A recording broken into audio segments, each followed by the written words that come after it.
Friendship is friend codes, apparently. I am your host, Chef Sandy.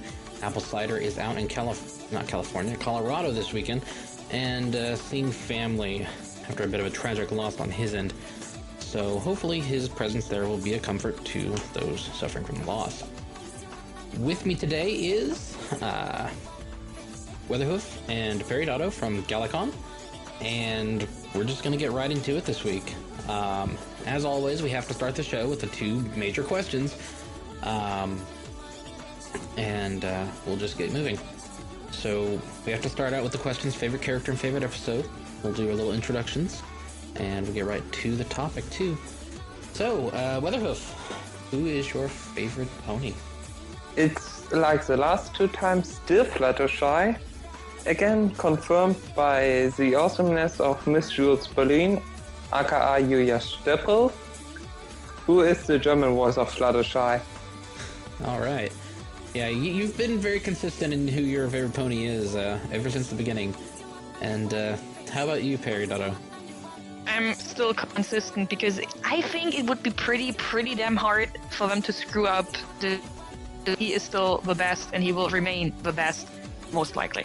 Especially since, as much trouble as Unicom was in the end, the panels were still pretty informative, and I think John Delancey at least hinted at a potential Discord song in Season 4, so I'm hyped for that. I'm hyped. Yeah, it'll be interesting. I mean, we've got 26 episodes to expand the world with, so that should be fun. Yeah, come on. He's now a sort of chaotic pal. So you can do a lot more stuff with him than before. He doesn't just have to be the meanie head. He can just be the fun meanie head now. the lovable jerk. There we go. Yeah, exactly. That's a change I welcome. So I'm pretty looking forward to any appearances he might make in Season 4. It's pretty much confirmed he shows up, just not how much and for what.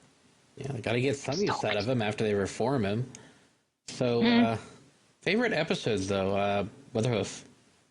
It's also still putting your hoof down and still the same explanation. Yes. Yeah, that's a really good episode, and since it features Fluttershy, that makes sense. And for you, Perry? It changes a lot. I have a consistent batch of like top tier episodes, but the very favorites, they change around a bit every once in a while. But with Season 3, my usual all-time favorite, Suited for Success, got tied with Just for Sidekicks.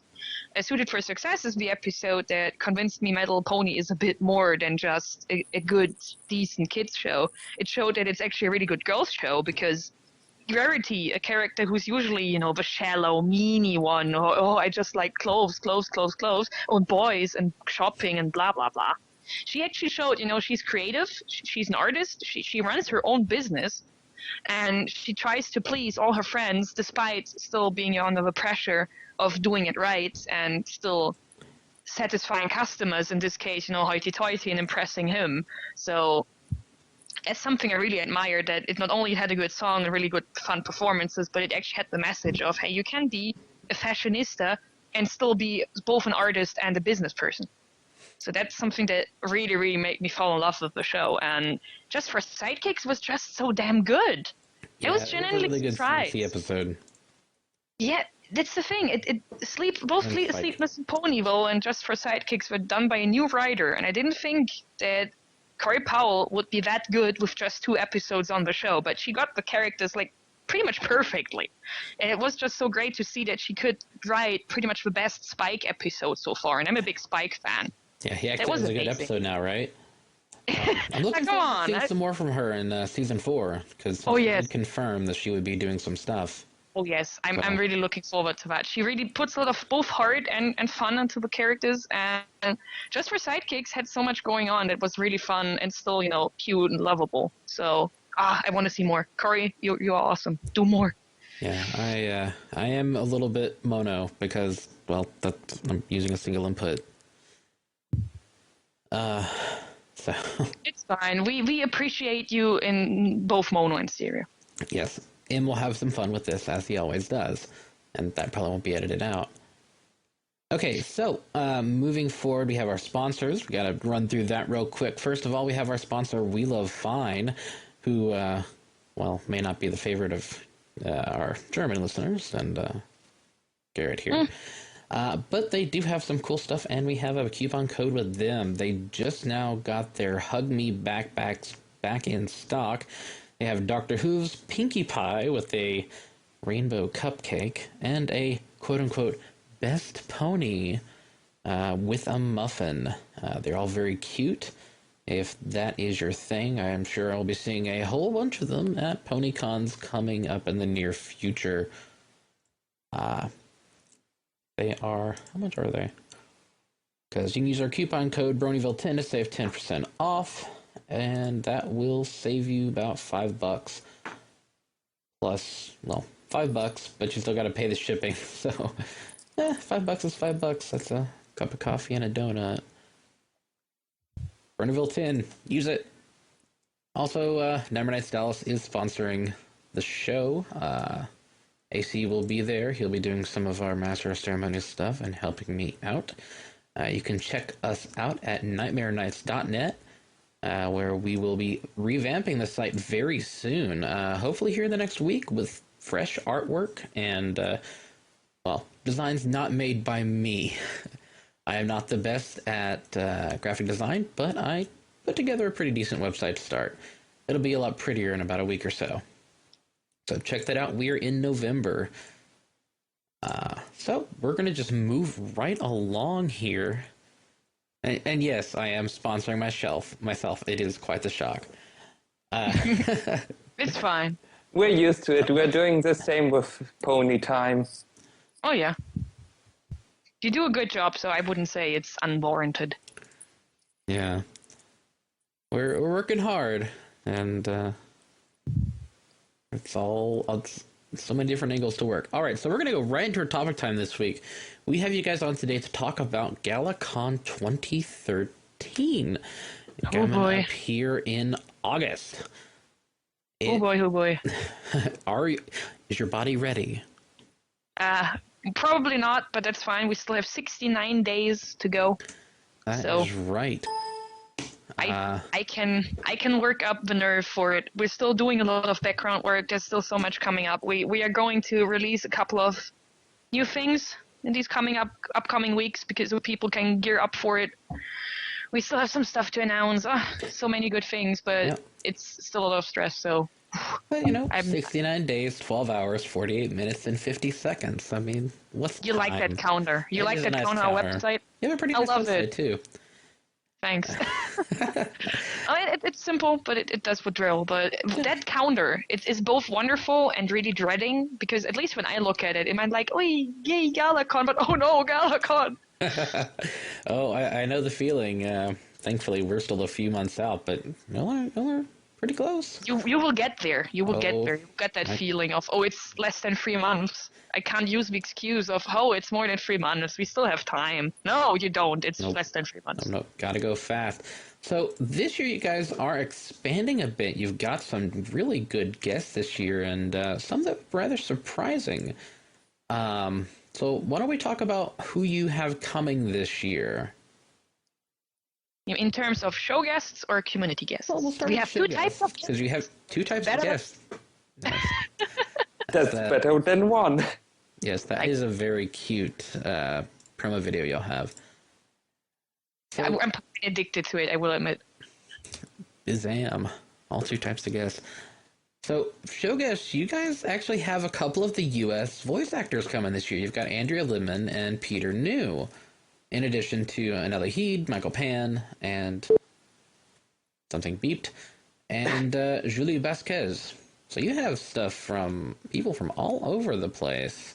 I gotta ask, though, getting Andrea and Peter New to come across the ocean, how'd you manage that? Well, just asking.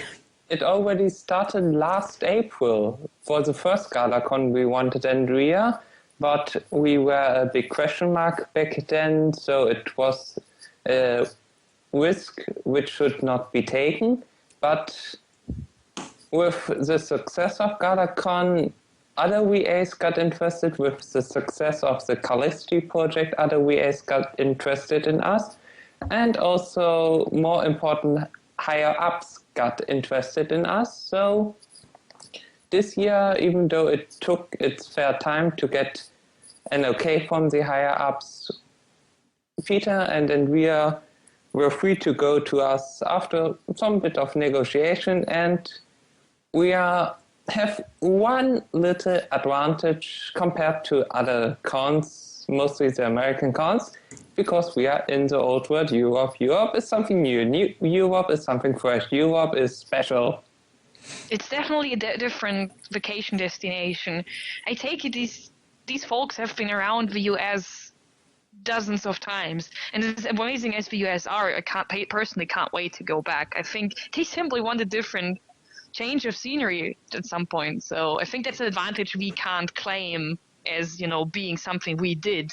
It's just fortunate that sometime we have an advantage. The disadvantage is, of course, that bringing them over here is more expensive, but I think it's something the guests will appreciate. Oh, yeah.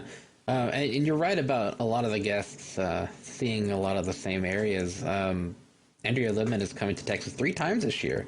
She's down in Houston this weekend. She'll be down in Houston again in the tail end of June, and she'll be up here in Dallas in November. So, yeah, she's really hitting the con circuit really hard this year, but I think it's really cool that she's hitting overseas, giving y'all a chance to talk to some of the original voice actors in person.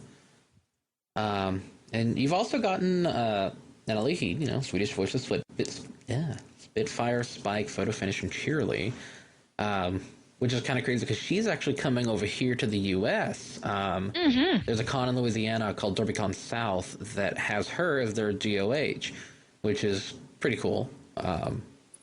Yeah, we were pretty impressed that they were going for that, but Annelie was really hoping she would be at least getting the chance to consider some foreign cons, not just foreign to Sweden, but foreign to Europe. So I think that's really fantastic that they're saying, hey, the people from Europe are bringing folks from North America all across to Europe. We can do the same thing in reverse.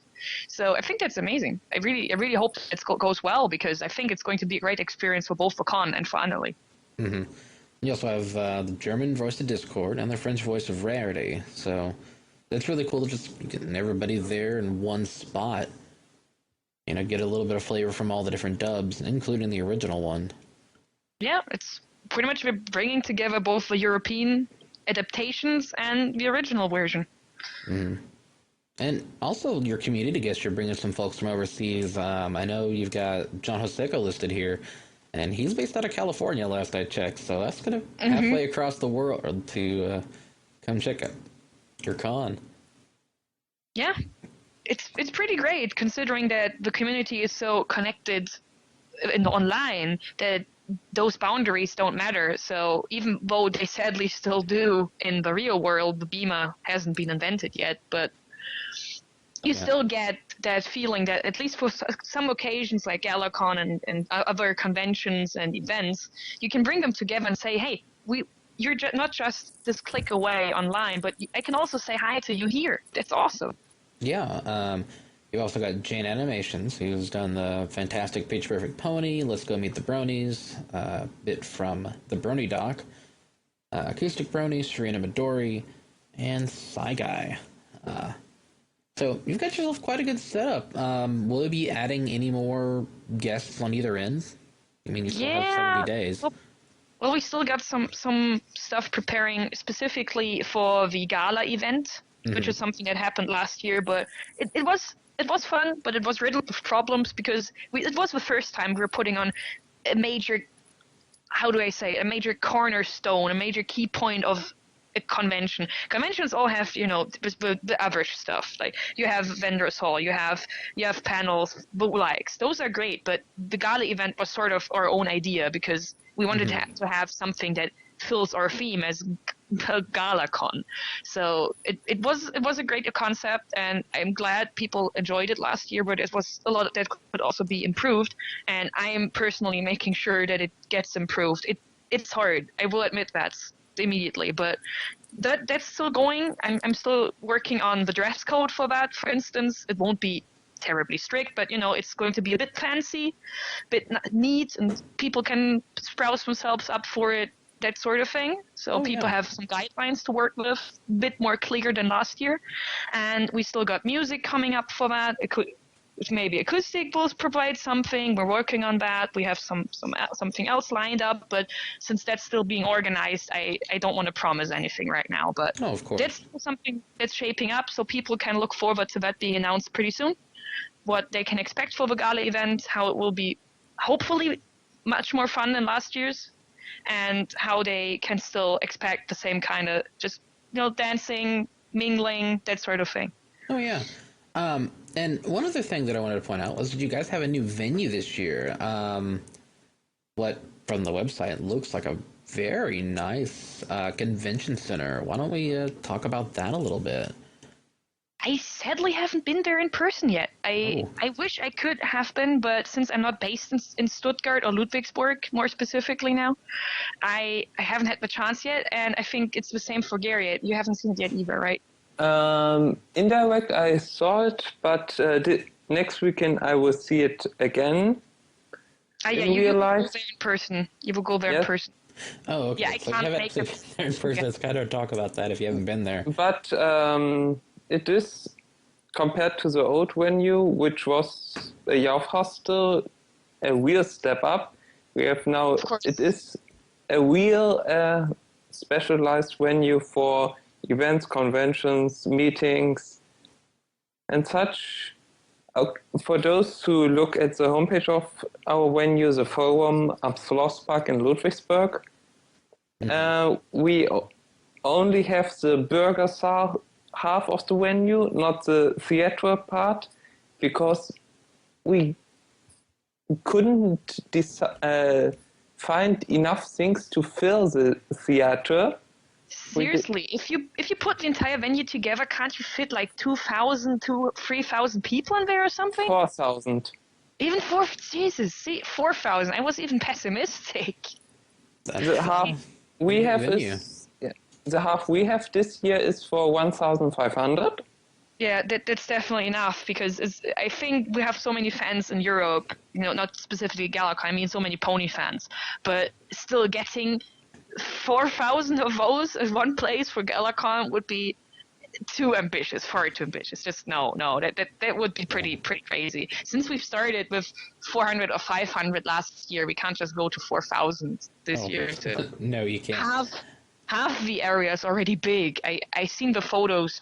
One of our convention heads took photos and shared them with us, so we can at least get an impression that can't be found just on the website. And it's huge. There's so many places, so much space.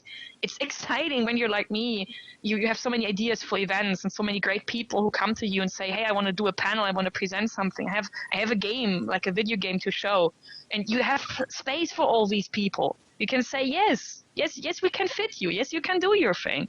That's an enormously great feeling when you have this whole venue at your disposal. It's just half the venue, the actual venue, but even that half is so big, you can make all these things happen. It's really exciting.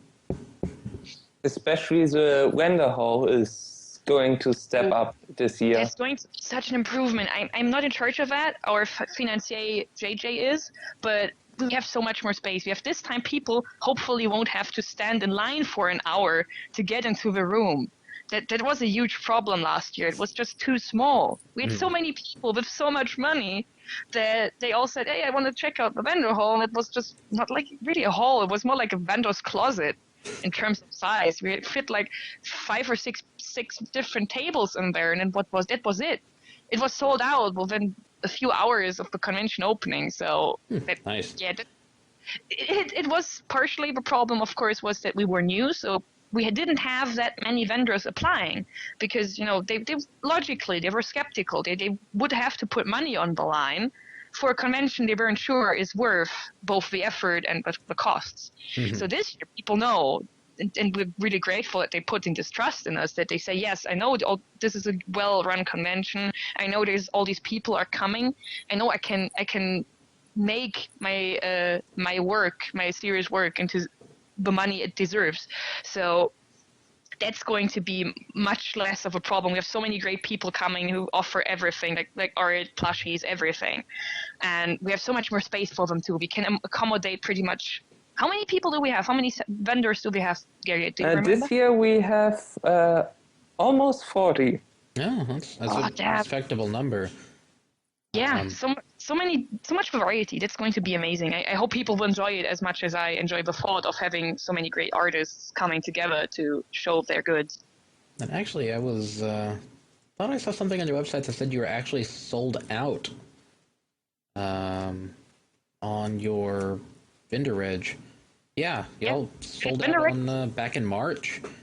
Just looking at this, so that's impressive. That's a good job. I know y'all ran and people saw that the people that came last year probably made a decent amount of money doing it, so people are interested in coming again this year and making.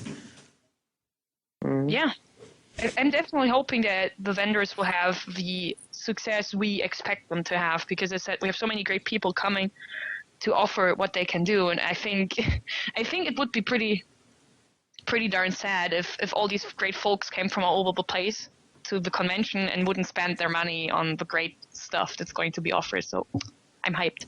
And since we don't get any cuts of that or something, it's just going all to the artists. We also have a bit more stuff planned for the artists that's not just related to the selling, but more to the showcasing of art and fan works. Something instead that I got inspired to by the Traveling Pony Museum that I saw at BronyCon last year, which is a really great project, but that we sadly can't just bring to Germany. So something akin to that, something that at least works similar to that, at least just not traveling, but still showcasing art, that's going to happen as well, but that will be announced pretty soon. So I should probably not just talk out of my bum here. I should leave that to when it's properly announced, but that's another thing that we're planning for, because I'm not a great artist, but I know the community has a lot of great artists. And as someone who draws a lot myself, I can sympathize with the wish to just present your things. You don't just want to sell them. You want to say, hey, I made this thing. I'm proud of it. Maybe you want to take a look at it. It's awesome. And I think you should at least check it out. So that's something I want to promote as well. And I hope that will go as well as I imagine it. I don't know, but I'm going to try. Mm-hmm. So in terms of growth, I mean, how big are you? I mean, you have a venue that's good for up to 1,500 people, and that's actually a really respectable size. That's about how big Equestria LA was this year, and Everfree Northwest was last year, and that seems to be a fairly comfortable size for a lot of the conventions that aren't BronyCon. So, how close do y'all think you are to hitting that at this point in time? What would you say, Gerjet? Well, looking at the ticket sales and also the request for business tickets, I say we hit it with no problem. Yeah, pretty much no problem. I was positively impressed. Of course, I can say, oh, we are doing so well, but internally, I'm always really, really worried because, I want to make sure people are really that excited about what we do as we hope they are. Oh, and, of course. You worry that, are we really going to sell all those tickets? We always try to plan as pessimistic as possible to avoid any issues for both the guests and us. We want to make sure, you can trust that we don't bite off more than we can chew. Oh, for sure. And that's why I was always like, I don't know. I think we're doing great, but also I'm not so sure. Worries. But then you see that so many people think, yes, Galacon was great last year, and I heard many great things about them. I think it's going to be even better this year. Then you see all these people buying the tickets, and that's a great reassurance that people have faith in what they do. So I wouldn't say we will grow exponentially more next year. I think we hit a really nice spot this time. We're going to see how well it goes in terms of the actual con happening, but I think we hit a really decent size. I don't think we desire to grow crazily more. I think we want to do it well this year, and then we see what happens. But in any case, if we grow at some point, it's going to be as pessimistically as possible. Mm-hmm. And that's really how you need to do it. Just grow organically and see how it goes and prep for the future. One thing that I also want to bring up, the Brony doc highlighted a bit of the stuff from y'all's event. I don't think they really showed too terribly much, But they did show some of it. Do you guys think that helped your growth this year? I wouldn't say it helped the growth, but I really think it showed parts of what we did for what they were, and they were really a lot of fun. I mean, with the story that they did focus more on a couple that came to there. A couple. Yeah, exactly. That was really damn sweet. I like that. But the actual con was shown more at the extras with the specials they did for the European conventions. Yeah, you know, they focused on Buck more.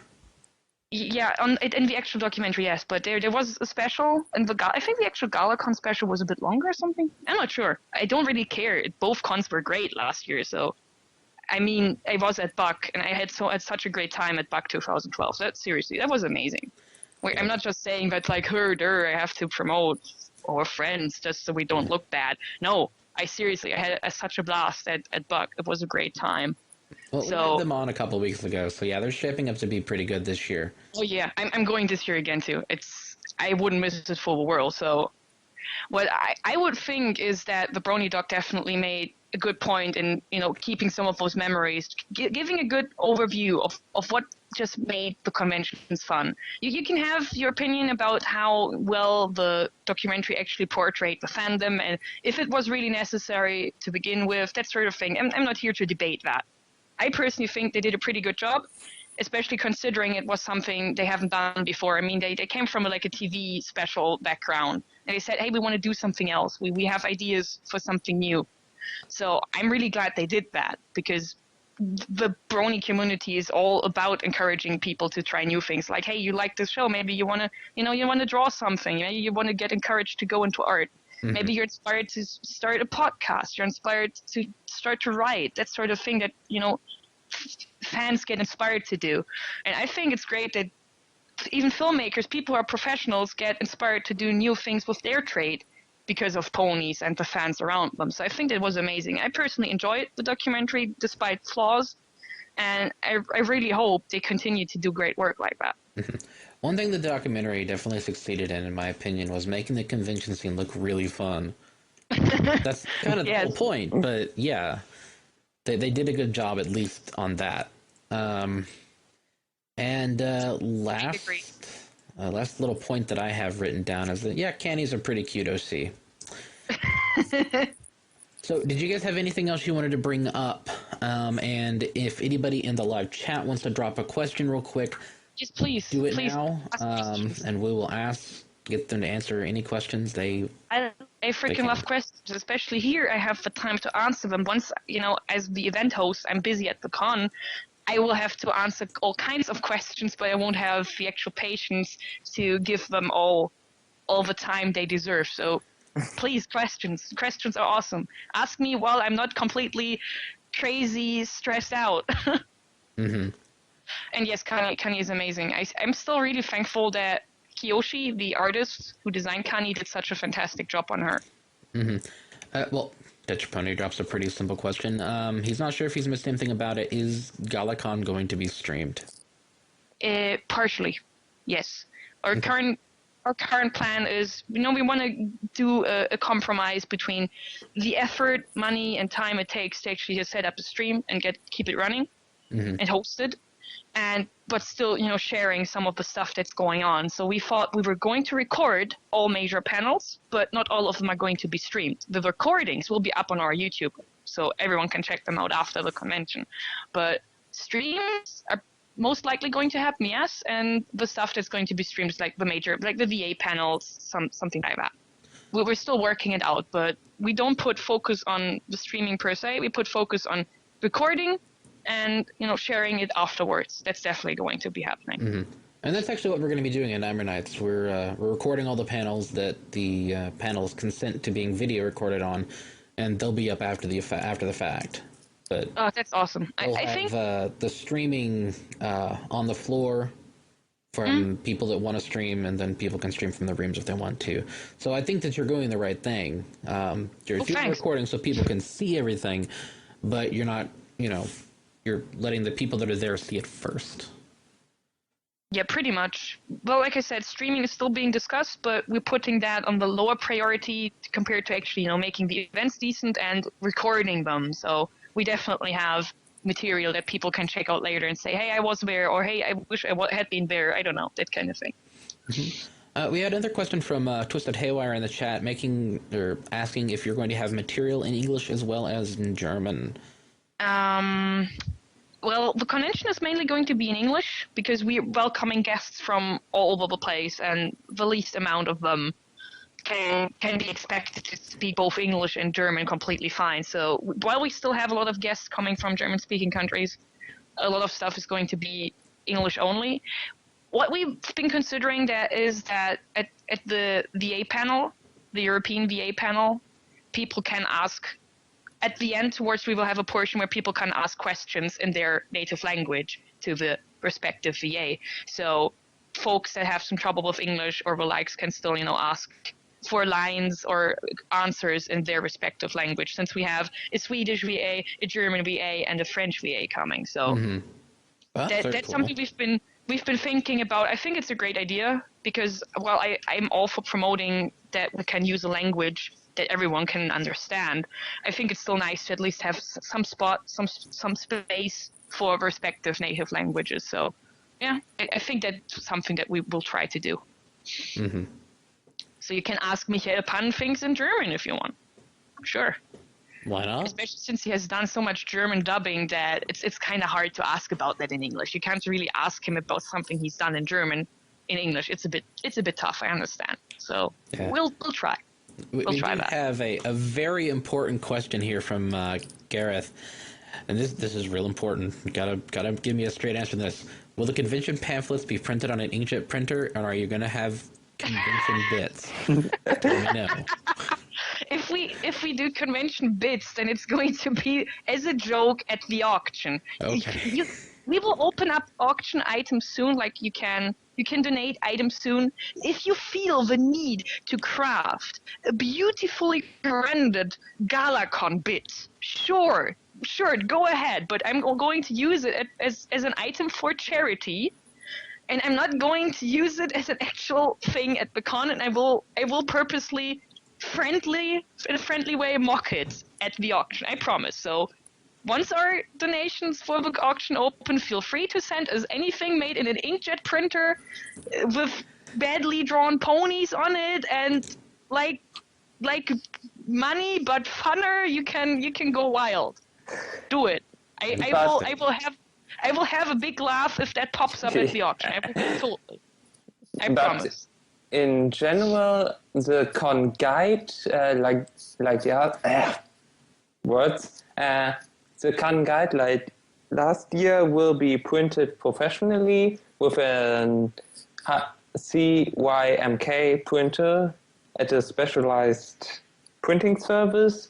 It will be like last year, completely in English with maps, guides, and such. It's already been worked on.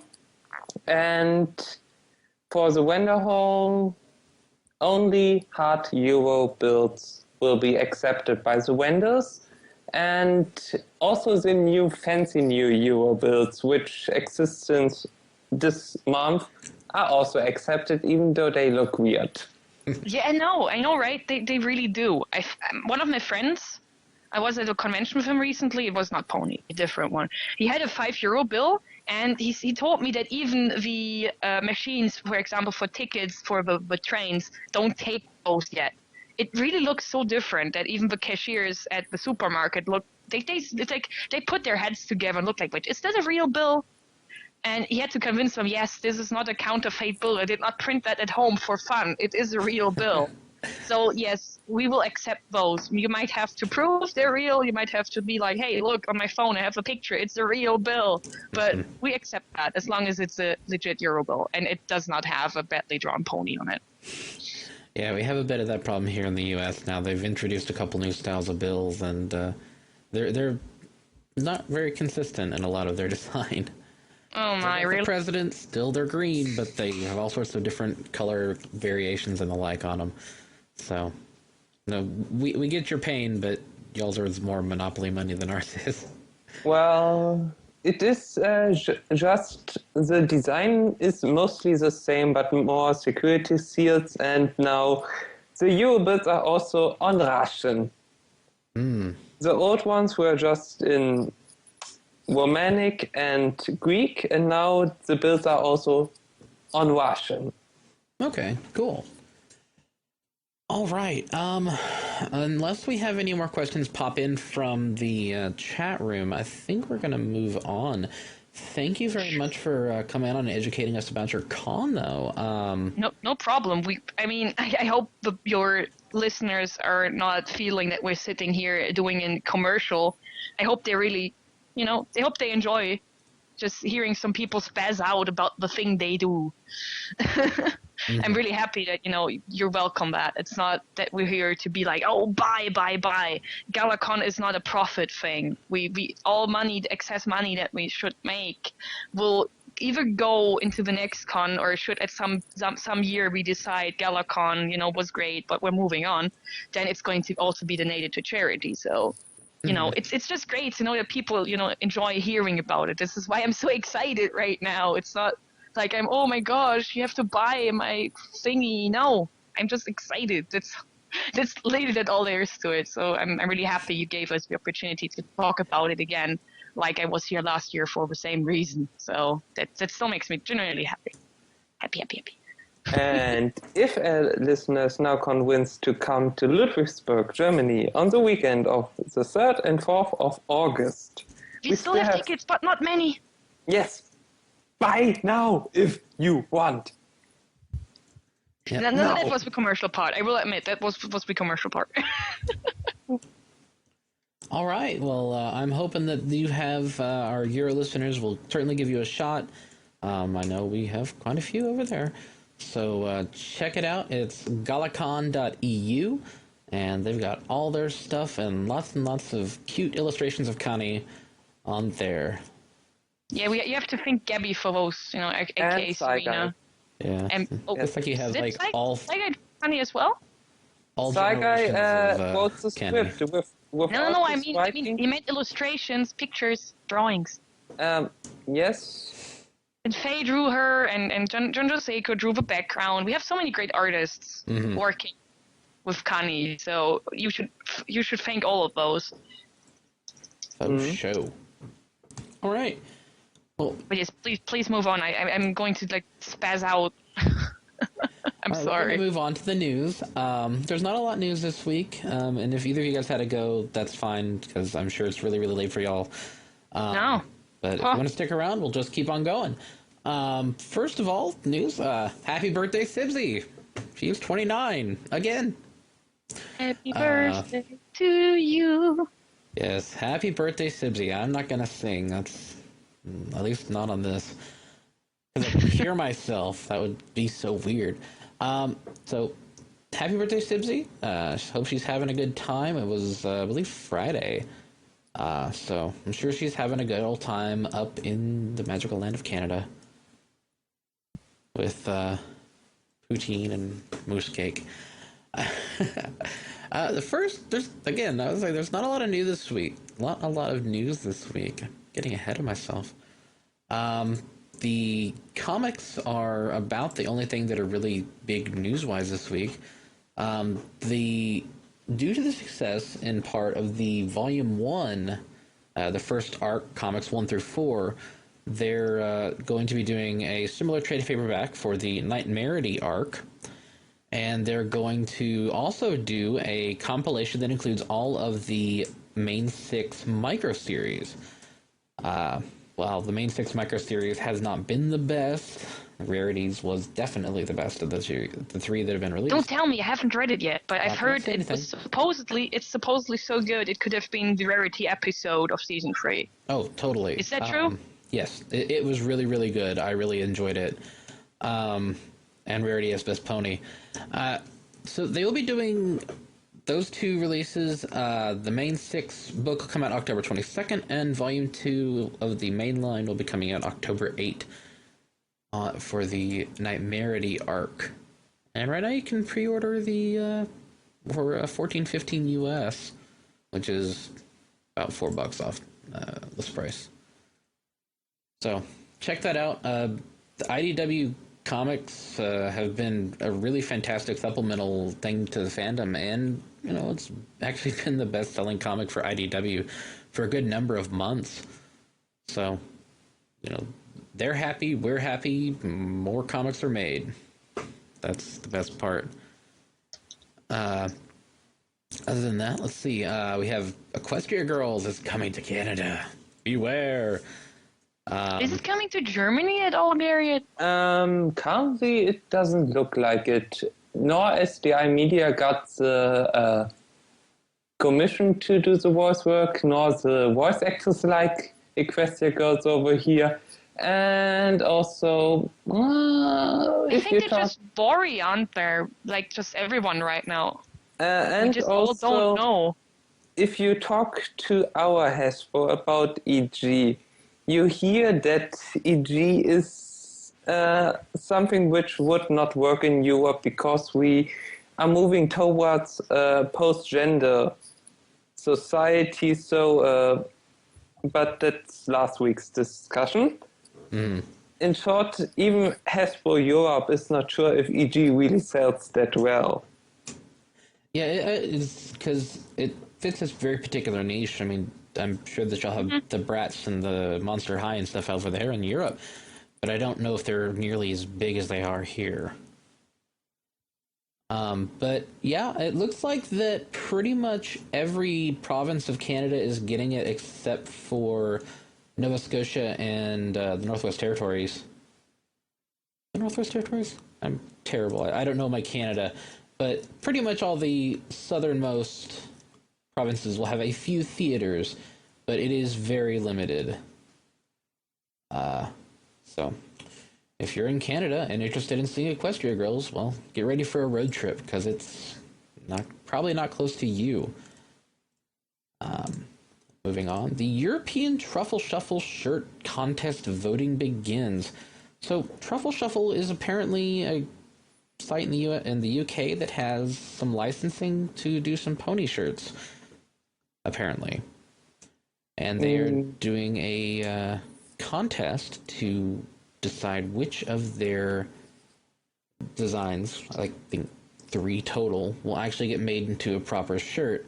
They have several designs available, and you can vote for a number of them.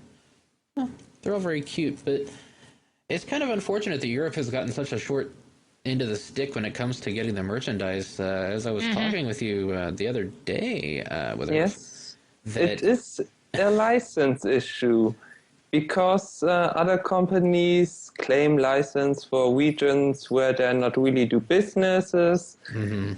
And Truffle Shuffle already tried to do such a competition way back in the past, but in the last second, even though Hasbro UK gave the UK okay for it, Hasbro Incorporated at the very last second said, no, we have to deal with you-know-who. Yeah, that's an issue. So, they try. We can't really blame people like Truffle Shuffle. They seriously try because they know it's good business and folks love these contests.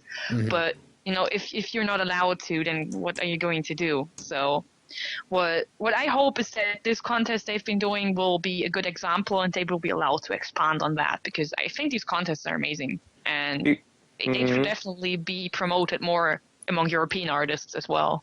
Yes, because also a problem on this side of the pond is also designs are getting printed by shirt services. So people just upload the JPEG to a self-printer and print their shirts they want. Yeah. Even though they are designs you can buy at American pony shirt shops for real money, but due to custom fees, taxes, and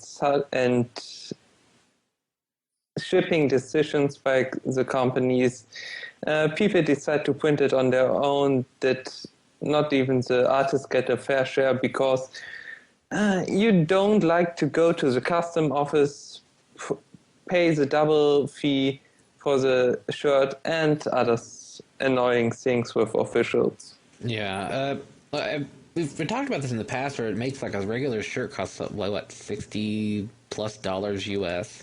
It can. It really depends on, how lucky or unlucky you get, depending on the customs and how much stuff you order along. My experience with We Laugh Fine is that the quality of the things they send is amazing, but they add the shipping costs in a completely unrealistic fashion. It's basically you add more things, no matter how they are sized, the shipping costs go up. They just do. No matter if it would cost the same to send free shirts. No, it just costs you more to ship because that's what they do. So in the end, I had to pay like $40 or $50 shipping for free items, and I found that was pretty damn unrealistic. Even even if you consider that it goes all across the pond. I've ordered things online before. Even ThinkGeek, for instance, charged me like $20. So that's just it just grinds your gears when you want to support these license holders and the artists, but you can't because it's just too expensive for most fans. Oh yeah, I mean, I know the fact that I buy most of my pony shirts if I buy any at events and at conventions where they're vending, because I don't feel like paying an extra $15-$20 to get 2 shirts, you know? Yes, and this year it doesn't look like that we can offer Wheel of Fine shirts. Last year, they sent a small amount to their business partner, which is a sponsor of us here in Germany. But this year, Wheel of Fine didn't really felt like sending shirts to their European partners, that their European partners can sell those shirts. So currently, it doesn't look like that we can offer shirts at Galacon this year. That's unfortunate. International nonsense. What can you do? Yes. Pretty much. Compared to, for example, the last time I buy a licensed Geek shirts is by Shirt Punch, which are located in Canada. Shirts, 10 Canadian dollars, shipping, 5 to 7 Canadian dollars. And even if you choose to use 5 shirts, they send it for 7 Canadian dollars shipping.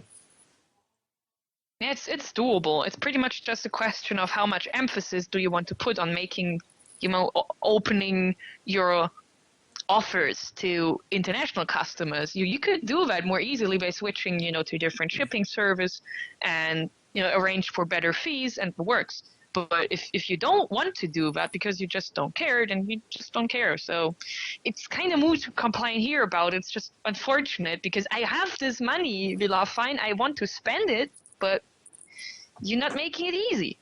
Yeah. So, well, it's their loss pretty much. I hope Truffle Shuffle can expand because I haven't bought anything from them yet, but I really want. I really want to because, they're going the right way about it. Yeah. Makes it hard for y'all over across the pond, that's for sure. So the next little bit of news, and really sort of the last bit of real news, we do have a little bit of jokey news here after the fact, that WTVY is a radio station, I believe, in... Isn't it a TV station? Alabama, of all places. It's a TV station. It's a TV station in Dothan, Alabama, which has done a lot of oddly positive press for Bronies, and they're actually looking for 10 to 20 second clips of people explaining why they love the show, and that's actually kind of cool. I hope that's news to me as well. That's awesome. Now, the deadline is May 29th, and since we're recording this on the 25th, by the time this actually goes live, it'll be over with. But if you're listening live, you still have an opportunity, and it's been up on Equestria Daily a couple days. So hopefully by the time this rolls around next week, we'll actually be able to say, okay, well, they did this segment, and it wasn't awful. Hey, that's great. Anytime a fandom can get positive press from a mainstream media outlet is a good thing. Yeah, I mean, they don't need to praise Bronies as the second coming of Jesus, but I'm really happy that they're willing to have an open mind. For instance, they've reported a lot about the stuff Bronies for Good has been doing, which is why we, actually got wind of them existing because they reported about the Callisti live streams and how much money we raised just because, we're fans, we like this thing, and we want to do something good for the world. So you promote that kind of thing online among the fandom, and you wouldn't expect a TV station in Alabama, of all places, to pick up on it. But they did, and they reported on it on a short, sweet, to the point fashion, not like overly positive, overly negative. Just hey, these people did something. That's cool. They like this cartoon, and because they know each other from liking this cartoon, they came together to make money for a good cause. So, yeah, I'm seriously really happy that journalism like that still exists because it's pretty objective. But it's open-minded, and it does not discriminate against something just because it's weird or new or whatever. So I hope their idea with these clips has good success. I'm really stoked. And hey, I mean, I'm sure they think it's quite interesting, and it makes people like the show even better. All right, and the last little bit of news is something that's actually pretty jokey. It's My Little Pony Fall. It's the DVD that's coming out, or it's the Blu-ray that's coming out this fall. It's listed at $24.97. It's on sale for Prime. Except they missed a letter in its rating. It's listed as rated R. Oh, serious? Yes, I'll link it into the Skype so you guys can see it as well. But it's so. Is it like the preliminary setup offer for the Equestria Girls DVD or Blu-ray? Yeah, is it like it's going to be the pre-order for the Equestria Girls DVD, but people have taken the fact that it's just listed as My Little Pony Fall, like and some it sort is of rated action R. movie, and it's rated R. So people have actually made a lot of very amusing reviews on Amazon, positing this as this extremely dark, epic movie with mass execution scenes and all sorts of uncomfortableness and terrible imagery and violence and all this crazy nonsense. And it's funny because they haven't fixed it yet.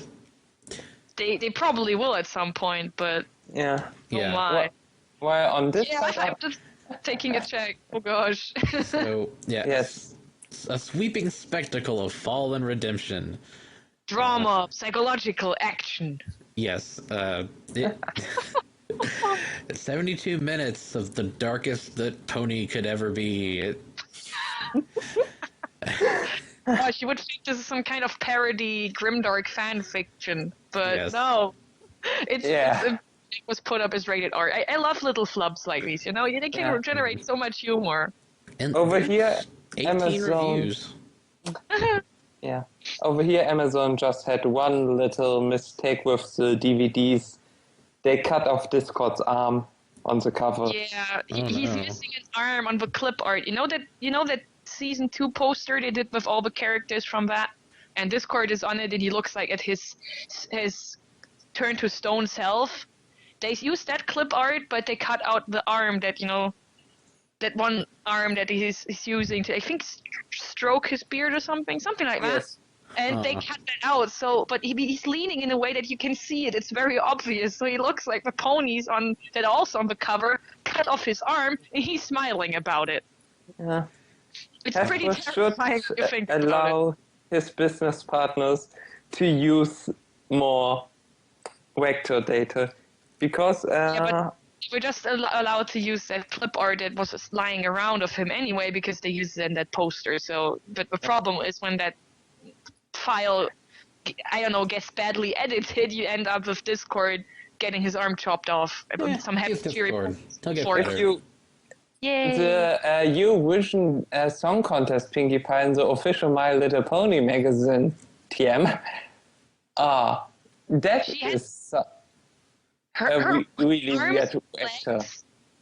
Her arms and legs bend in ways that make you think she got merged with her Equestria Girl self. So she has like the arms and legs of the human, not exactly shaped like it, but bent and working like it, but she's still a pony, so it's 10 kinds of terrifying. It's like, come on, Pinky, decide if you want to be anthropomorphized or not. Yeah. But it's just some stuff that just amuses me, and I don't particularly blame the folks who work on these promotion materials. It's just amusing how you can just make it look wrong all kinds of ways. Mm-hmm. Yeah, that's just kind of how it goes. But yeah, I've seen the vectors they use in the German magazine, and most of the magazines in general, are just beyond terrible. The Trixie was not bad on the current cover. Yeah, the Asian Trixie, I think Seth linked that one up. She Asian? Did she have like slanted eyes or something? They drew her with Rarity's eyes. Oh, I see. Like they recolored Rarity and changed the mane around. Oh no. Ugh. Yeah, you see, I think these things are just made on a very slim budget, so yeah, I don't think you can expect much more than anything. What can you do? Well, you know. Well, that is it for the news. We are going to move on and read our email. We've got a few emails this week. As always, you can email us at bronyville@gmail.com. We do read everything, even if we don't read everything on the air. Are we taking turns? Yes, we will take turns. I will go first. Garrett, you can go second. Perry, you go third. And I will just read the last one. All right. So we will get started. Greetings and salutations, Chef Sandy, mysterious co-host, who doesn't exist, and Honorable Galacon ponies. I just wanted to write in to say that I enjoyed the roundtable last week on Equestria Girls, and the basic view of the panel follows my thinking as well. I will admit that when it was first announced, I wasn't too keen on it, but having seen the trailer, I'm at least slightly less apprehensive about it. Does this mean I'll go see it at the theater as there's one near me playing it? Possibly. Possibly not. Though I doubt I'll go on opening weekend. Would at least wait to see some reviews from others. Of course, even if the majority of the reviews are negative, I would still want to see it for myself and make my own decision. But in that case, I would like to see it wait to see the television debut on the hub. Also, I wanted to share that I went to a local Comic-Con last weekend and got to see Katie Cook and Andy Price. Their area was pretty busy most of the day, so I didn't get to chat too much, but I was able to get my Rarity Micro Series covers signed by Andy and issues 1 and 2 of the main series signed by Katie, since the covers I had for both of those were done by her. The issue number 1 I have also has a blank back cover, so I got a sketch of Pinky on there from Katie as well. Near the end of the con day, I also got my picture taken with the two of them. And it seems things have come back full circle for me in a way. I first met Katie at a con after finding out she'd done work on Fraggle Rock comic and started following her on Twitter, where she kept bringing up this show about small horses. I finally gave in and checked it out and got hooked. Later, she announced she'd be working on the comic for the show, and I picked those up, and now my comics have been signed and sketched by Katie. If anyone ever get a chance to see Katie Cook and or Andy Price at a convention, I highly recommend saying hi. And if possible, sometimes Bronyville should try and get Katie on the show, although I'm sure there's probably already an eventual plan. That'd be correct. Obligatory Pinkie Pie is best pony, favorite pony, followed closely by Twilight and Fluttershy, and my favorite episode is A Friend Indeed, although Read It and Weep is also quite good. Keep up the awesome work, Cool B. Also, my one cool thing suggestion is tangentially related, Katie Cook's personal webcomic, grunkcomic.com. Okay, well, thanks for writing in, Cool B, and it's kind of funny how that kind of thing works out. So, the nerds, they're all connected. Mm-hmm. Like me, Star Trek, and My Little Pony. Yep. Also circles around all the damn time. I'm still waiting on Robert Picardo. Yep, yes, Robert Picardo must be in season 4. As a doctor. Please, Robert Picardo. Since the Doctor is the opposite of Q somehow. Yeah, put him in a scene of Discord. For the love of God, I would give my right leg for that. Robert Picardo as Darth Vader the Bearded in an epic discussion with Q Discord. Do it, please, for the love of God. That would be the most nerdy, wonderful thing ever. Sounds good to me. Just read one the letter. word to say, to the Larsenmobile. Garrett, isn't it your time to read? Yes, I've highlighted the one for you. I see it. AAC, Sandy, and guests. On the last episode, you two around some crackpot theories about why the local Twilight is absent in the human world of Equestria Girls. Well, I suspect she's still an antisocial bookworm living in Washington, D.C., or whatever the local version of Canterlot is. Our Twilight only met her friends in Bronyville because of the Nightmare Moon situation. No nightmare and no elements of harmony mean no Twilight. Gasp.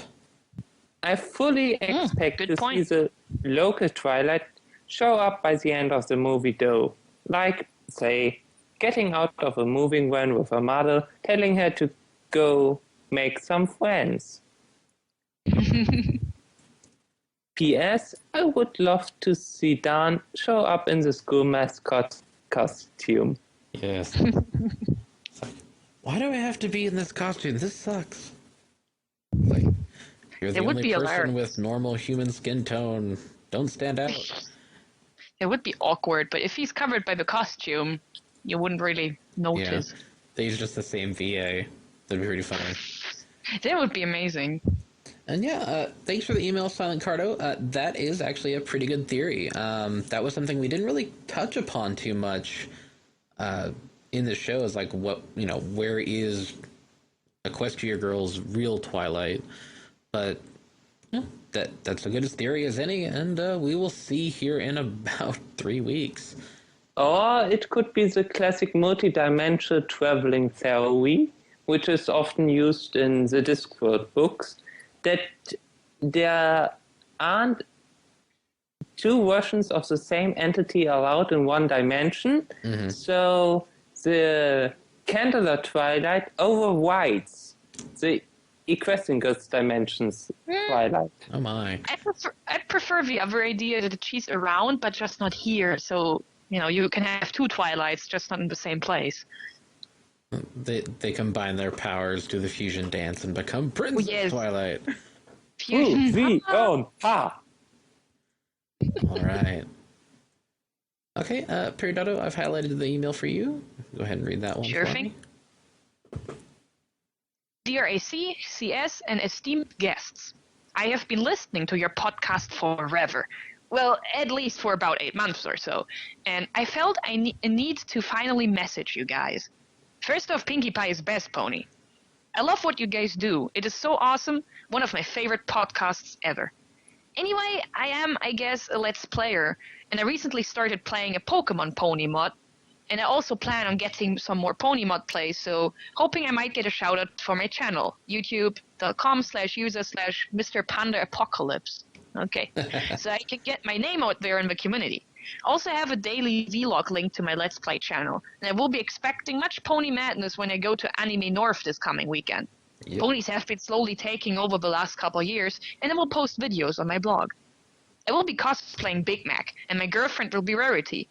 We'll also have my girlfriend's friend as other main 6 characters, AJ, Fluttershy, and Rainbow Dash. Sadly, we are missing Pinkie. But yeah, sorry this is so long, and I really hope you read this on the podcast. Finally, your podcast, along with some pony music courtesy of Prince, whatever is, I think is the actual name, have been keeping me sane on my morning commute to school. Sincerely, Sketchbook, aka Panda Apocalypse, aka Devon. P.S. I hope you'll be around for years to come, and Polar Beer Cafe is awesome. Cool. Yeah, it'll be interesting to see the amount of pony cosplay this year at the various large-scale anime cons. A-Con here is next weekend, and that is I believe it's the South's longest-running and maybe North America's longest-running anime convention. Has around 20 to 25,000 people, and recently just had to move to a new venue. So I'll be there in person, so I'll be interested to see how many cosplayers show up for this year's shoot. Last year, I took a photo of about 200 cosplayers, I would guess, at the meetup at the, smaller, only comfortably fits 18,000 people venue. So, ponies, they're everywhere. That is cool. Moving on, this is the last email of the week. Dear, we all know who you are, and Sandy MC Best Host Pants. Sandy McBest Host Pants. That's me. First, I wanted to thank you for the feedback from 2 weeks ago about how to get projects noticed. I plan on releasing a few promotional videos for the MLP fan fiction documentary 2013. I'm also sad to hear from you that Everfree Northwest is not on your list of priority conventions. I haven't heard back about the signed copy of Past Ends. However, I will pledge $20 for you to come to Everfree Northwest. I still plan on donating a signed copy of Past Ends to your auction/raffle even if you don't come. I never got a chance to do more than say hi last year, and I was actually more stoked to see you guys than the VAs. Ironically, the Everfree Northwest staff missed talking about the fanfiction events for Everfree. The fanfiction documentary will do a screening where the audience can provide feedback. There are 17 plus hours of additional content from panels to writing competitions to 2 chill-outs where authors, editors, and fanfiction fans can hang out. Have a great day. Pico Pie. Paco Pie. Is a double pie. Pie squared. So, yeah, that's a lot of fan fiction. Creativity, yay. Yeah, for sure. Wonder how they're doing that. But I guess I'll have to talk to them. Do it. Because fan fiction and show writers is not a mix that works. And since we have 2 show writers coming, it's kind of a sticky thing for us. So we'll see. And that's it for the emails this week. Thank you for writing in. You can always write into us again at bronyville@gmail.com. And we'll possibly read your email on the air. And hopefully, hey, if you're going to a con next week, and I'll say this again next week, send us some cosplay photos. We'd like to see those and, see what the Bronyville listeners are getting up to at these cons. Moving on to the last segment of the show, we're going to wrap this up. We're almost to an hour and a half. We're doing this right on time. 5-star iTunes Bronies. We have special thanks to 5 Rand Brony for keeping it real, keeping us up there. Apocalypse Seer and Heavy Ice 2 all gave us reviews this week on the North American iTunes Store. We are up to, I believe, 806 reviews. So that really helps us be up there. There are other shows that are way more established that don't have anywhere near the ratings that we do. So we really appreciate it. Keep it up. No donations this week. That's okay. You know how it is. Times are tough. Don't feel bad. You get them. When people here we do good things, they usually do. We were surprised that our crowdfunding and our donations are going so well. So, yeah, the people in this community are generous. They really are. For real. In 2 weeks, our start next ends, but before that, a small shout out for our friends in Paris. Mm-hmm. The crowdfunding for our friends in Paris, the Brony Days, they need also some money for example, flying M.A. Larson in a good plane over the pond instead. Yeah, I'm so amazed they got M.A. Larson. I'm thinking about going to Brony Days. I was saying I can't make it, but I want to say hi to M.A. Larson. Yep, He's amazing. I will be in Paris after Galacon because Brony Days did something good for us. We did something good for them. It's our fault that they got Larson. I'm thinking about it. Tell them I'm thinking about it, okay? Please do, because I really want, and it was such a great time interviewing M.A. Larson at Callisti last time, so I would kill to go there, so can you tell them? Please, Gerjet, please. We both meet Mathieu a lot. Tell him, please do it. And here? for just say yes. This, invite Mathieu to your podcast. Yeah, Mathieu is really cool, dude. He was at Galacon last year, wasn't he? I'm pretty sure I remember talking to some Brony Days people. I think he was among them. Yes. Sure. Have me email up. He's we'll cool. Set it up. Do it. He's a really friendly guy, and he knows what he's doing. Mm-hmm. That's cool. Yeah, they've got some stuff lined up. Living Tombstone, Laserpone, who does some cool stuff, and one of French artists I've not heard of, but hey, that's cool. And of course, Mitch Larson. So he's going to be another one of those guests that's flying all over the place because Brony Days is about a week before, or 2 weeks before Nightmare Nights. So he'll be flying from LA to France to LA to Dallas to LA in a very short period of time. That'll be interesting for him, I'm sure. But yeah, the Brony Days Kickstarter Start Next, whatever they're using, is Indiegogo. Indiegogo, okay. I would have helped if I actually clicked on it. They have 10 days left, so 5 days left by the time you hear this download. And they're at €1,655, which is a little over half their funding that they desired. But it is a flexible funding campaign, so any amount that you can donate, you're in Europe and want to see something happen in Paris, go for it. Drop them some of that European funding money, right? And you can also go to Disneyland because the Disneyland resort is in Paris. Here in Man, I think don't tempt me even more. Gosh. I've been one time to France and I've never been to Paris. We only drove through it, so I'm thinking I'll consider it because, like I said, they know what they're doing, so I would be really happy to actually check out Brony Days in person. And Mimi Larson, I'm sure he's even 10 times as amazing in person as he is on Skype. All right. So that is... Oh, goodness. There we go. Thanks, Emily Larson. Yes, thanks, Emily Larson. We are down to our one cool thing. All right. So I'm going to start us out. At the start of the new segment, we said happy birthday to Sibsy. As a way of saying happy birthday to her, a bunch of artists have done some stuff and drawn her gift art, and Equestria Daily assembled a Sibsy draw friend. So give that a look. It's lots of Wildfire looking everything from happy to grumpy to sad, but lots of grumpy because Wildfire apparently is a very grumpy pony.